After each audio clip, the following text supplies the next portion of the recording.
এই কোরআনকে যারা ধরবে, এই কোরআন অনুযায়ী যারা চলবে, আল্লাহ রাব্বুল আলামিন তাকে বলেন বান্দারে তোমার জীবনটা সুখময় হয়ে যাবে, সফলতার জিন্দেগি হয়ে যাবে। ও বান্দা তোমার জীবনটা হয়ে যাবে সুন্দর স্বর্ণের মতন। ঠিক কি না বলেন? বান্দা ওই কোরআন অনুযায়ী চলো, আর কোরআন অনুযায়ী চললে তোমার জীবন দুনিয়ার জীবন তোমার সুন্দর হয়ে যাবে, আখিরাতের জীবন সুন্দর হয়ে যাবে। কোরআনটা ধরার কারণে আমি আল্লাহ তোমাদেরকে জানিয়ে দিলাম, নবীদের মাধ্যমে আমি আল্লাহ জানিয়ে দিলাম, নবীজি গো আপনি আপনার উম্মতদেরকে জানিয়ে দেন এটা এমন একটা কিতাব যে কিতাবকে স্পর্শ করলেও সওয়াব আছে, যে কিতাবটা সামান্য পরিমাণ হাতের রাইগা চুমাকা তার সওয়াব আছে। ওই কিতাবের মধ্যে হাজার হাজার হরফ আছে, একটা হরফ যদি উচ্চারণ করে এটার মধ্যে সওয়াব আছে। আছে না নাই?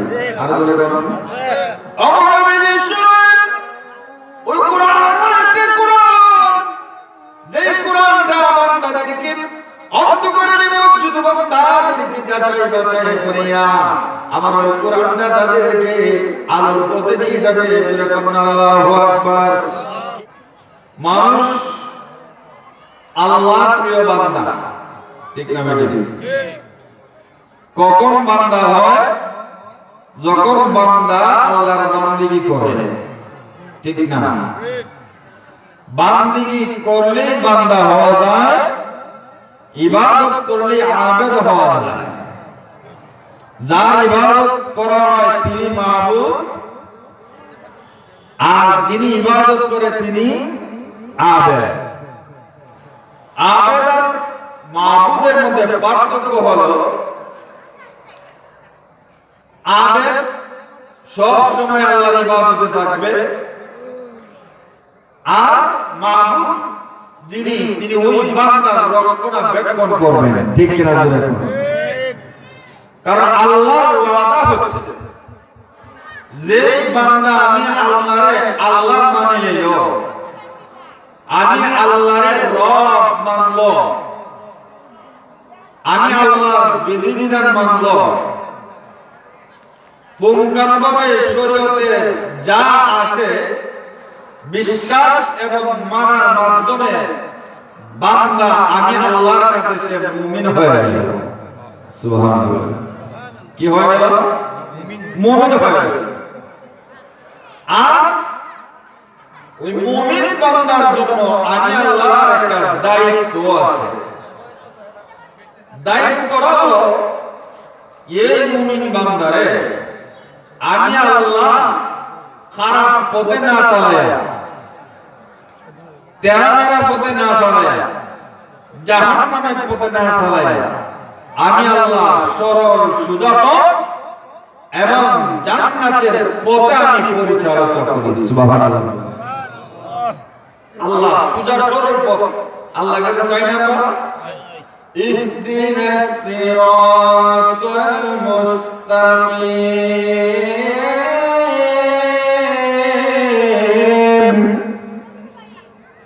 আল্লাহ ইহদিনাস সিরাতাল মুস্তাকিম, আমাদেরকে সরল সোজা পথে চালাও। আল্লাহর কাছে আমরা চাই না? চাই। এজন্য আল্লাহ রাব্বুল আলামিন বলেন যে বান্দারা আমি আল্লাহর কাছে চাই, আমি আল্লাহ তাদেরকে পথে চালাই। বান্দাদের চলার জন্য আরেকটা সহজ পথ আমি আল্লাহ দিলাম। এই সহজ পথটা হলো বান্দাদেরকে আমি আল্লাহর পক্ষ থেকে একটা ডায়েরি দিয়েছি। কি দিয়েছে? আরো জোরে বলুন। আল্লাহ ডায়েরি দিয়েছে। আর এই ডায়েরিটা বান্দার রুটিন মুআফিক সবগুলো আছে। পার্লামেন্ট থেকে শুরু করে বান্দার জন্ম থেকে মৃত্যু পর্যন্ত, পার্লামেন্ট থেকে তার পরিবার পরিজন পর্যন্ত এই ডায়েরির মধ্যে আমি আল্লাহ সব দিয়েছি। কি দিয়েছে? সব দিয়েছে। আর এই সব যে ব্যক্তি ডায়েরি ওপেন করবে, ওপেন করতে দেরি হবে, বান্দা ওই ডায়েরির রুটিন অনুযায়ী যদি চলে, এই বান্দাটাকে আমি আল্লাহ রহমতের নজর রাখি। সুবহানাল্লাহ। এই ডায়েরির নাম হলো আল কোরআন। নাম কি? আর বলুন আল কোরআন। এইটা এমন একটা কোরআন যে কোরআনে ভুল থাকবে দূরের কথা, ভুলের সন্দেহ পর্যন্ত নাই। ঠিক না? কে বলছেন? আল্লাহ বলেন আলিফ লাম মিম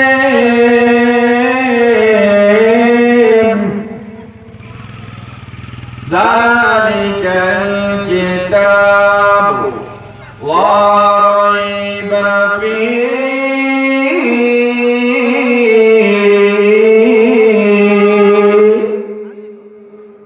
আল্লাহ বলেন এমন একটা কিতাব, যালিকাল কিতাব লা রাইবা ফীহি, এটার মধ্যে ভুলের লেশ মাত্র নাই। সুবহানাল্লাহ। এই কোরআনকে যারা ধরবে, এই কোরআন অনুযায়ী যারা চলবে, আল্লাহ রাব্বুল আলামিন তাকে বলেন বান্দারে, তোমার জীবনটা সুখময় হয়ে যাবে, সফলতার জিন্দেগি হয়ে যাবে। ও বান্দা, তোমার জীবনটা হয়ে যাবে সুন্দর স্বর্ণের মতন। ঠিক কি না? বান্দা, ওই কোরআন অনুযায়ী চলো। আর কোরআন অনুযায়ী চললে তোমার জীবন, দুনিয়ার জীবন তোমার সুন্দর হয়ে যাবে, আখিরাতের জীবন সুন্দর হয়ে যাবে।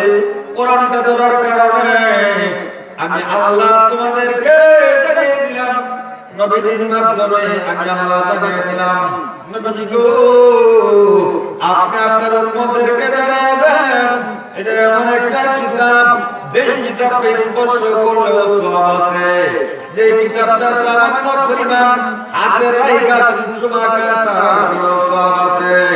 ওই কিতাবের মধ্যে হাজার হাজার হরফ আছে, একটা হরফ যদি উচ্চারণ করে এটার মধ্যে সওয়াব আছে। আছে না? আর বলে বলুন অমরবিজি শুনুন, ওই কোরআন একটা কোরআন, যে কোরআনটা বান্দাদেরকে অর্থ করে নিব, যদি বান্দাদেরকে যাচাই বাছাই করিয়া আমার ওই কোরআনটা তাদেরকে আলোর পথে নিয়ে যাবে। যেরকম আল্লাহু আকবার। কিতাবুন আনজালনাহু ইলাইকা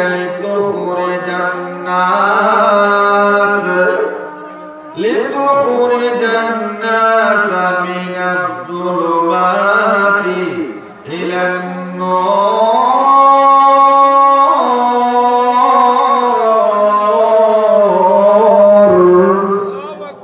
আল্লাহ জানিয়ে দিয়েছেন কিতাবুন আনজালনাহু ইলাইকা লিতুখরিজান নাস মিনাদ যুলুমাতি ইলান নূর।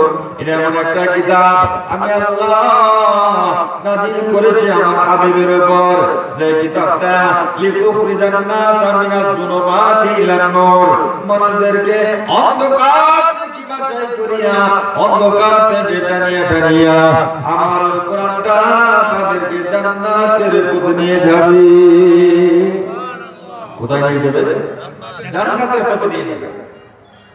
জান্নাতের পথে নিয়ে যাবে আমার এই কোরআনটা। তাইলে কোরআনটা ধরলে লাভ না হতে, কারণ কোরআন যেখানে পঠিত হয়, যেখানে পাঠ করা হয়, যেখানে কোরআনের আলোচনা করা হয়, এই কোরআনের জায়গায় কাফেররা দল লাগাই দিত যে যাও তোমরা সেই জায়গার মধ্যে একটা হট্টগোল বানায় দাও, একটা বিশৃঙ্খলা লাগায় দাও, যেন তারা সফল কামনা হতে পারে। وقال الذين كفروا لا تسمعوا لهذا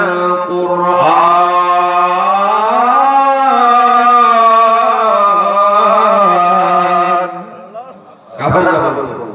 وقال الذين كفروا كفروا ترى لا تسمعوا لهذا القرآن. ये कुरान को श्रवण करो কি করিও না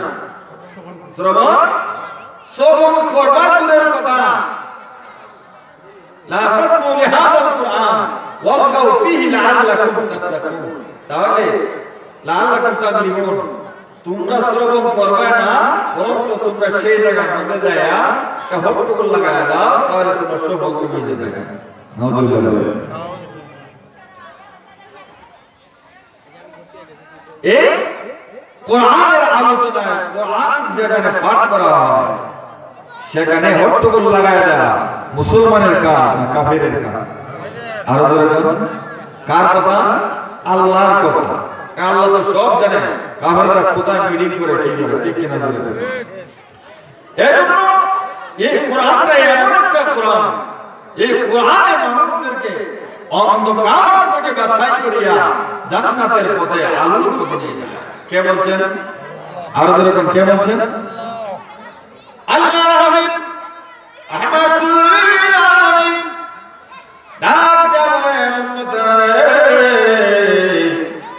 যার ভিতরে কোরআনের সামান্য অংশ নাই তার ভিতরটা হচ্ছে বিরান মরুভূমির মতন বলেন তো দেখি যে জায়গায় মরুভূমি যে জমিনটা মরুভূমি ওই জায়গায় কি কোনো গাছপালা হয়নি আরো যেরকম ইন্নাল্লাযী লাইসা ফী শাইইন মিনাল কুরআনি কাল বাইতিল খরীম আল্লাহ হাবিব রাহমাতুল্লিল আলামিন বলেন যার ভিতরে কোরআনের সামান্য পরিমাণ নাই সামান্য পরিমাণ নাই একটা অংশ নাই তার ভিতরটা বিরান মরুভূমির ন্যায় হয়ে যাবে কারণ তাকে শয়তানের বেশি আশ্রয় করবে যেভাবে মরুভূমির মধ্যে কোনো ঘাস হয় না কোনো সবজি হয় না যেভাবে কোনো ফসলাদি হয় না ঠিক তেমনি ভাবে ইবাদতের কোনো গাছ তার ভিতরে জন্ম নেবে না হেদায়েতের গাছ তার ভিতরে জন্ম নেবে না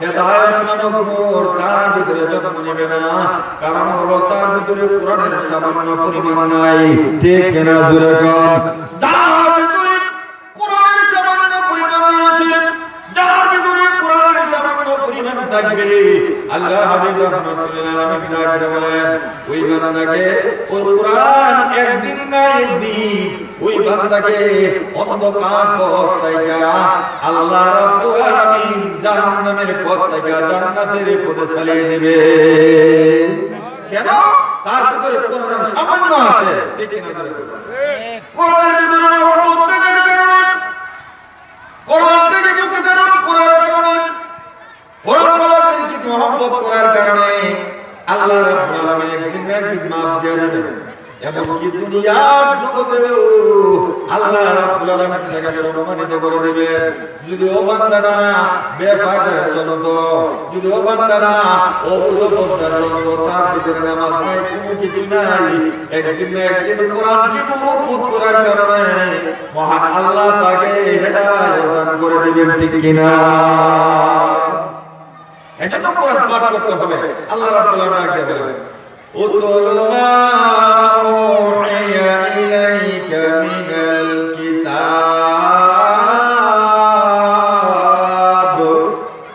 আল্লাহ রাব্বুল আলামিন আল্লাহর হাবিব ওয়াদা করেছেন উতলু মা উহিয়া ইলাইকা মিনাল কিতাব ওগোবজি আপনার প্রতি যে কিতাব আমি নাযিল করেছি ওই কিতাব আপনি পাঠ করুন সুবহানাল্লাহ কিতাব গুরুত্ব আছে না আল্লাহর হাবিব রাহমাতুল্লাহ আলাইহি যতটুকু ইবাদত আছে ফরজ ইবাদতের পরে সবচেয়ে গ্রহণযোগ্য ইবাদত হলো কোরআন তেলাওয়াত আর দরকার কি আফদালুল ইবাদাতি তিলাওয়াতুল কোরআন কোরআন তেলাওয়াত সর্বোত্তম ইবাদত যে ব্যক্তি কোরআন তেলাওয়াত করলো ফরজ নামাজের পরে ফরজ ইবাদতের পরে যার স্থান রয়েছে স্থানের নামটা হলো কোরআন তেলাওয়াত ঠিক কি না কারণ কি করে কোরআন তেলাওয়াত ফজরের পরে যখন আল্লাহর বান্দারা তাদের ঘরের মধ্যে যখন সূরাতুল ইয়াসিন তেলাওয়াত করে দেয় আল্লাহর হাবিব রাহমাতুল্লাহ আলাইহি ডাক বলেন তার ঘরের মধ্যে আল্লাহর পক্ষ থেকে সরাসরি রহমত নাযিল হইতে থাকে ইয়াসিন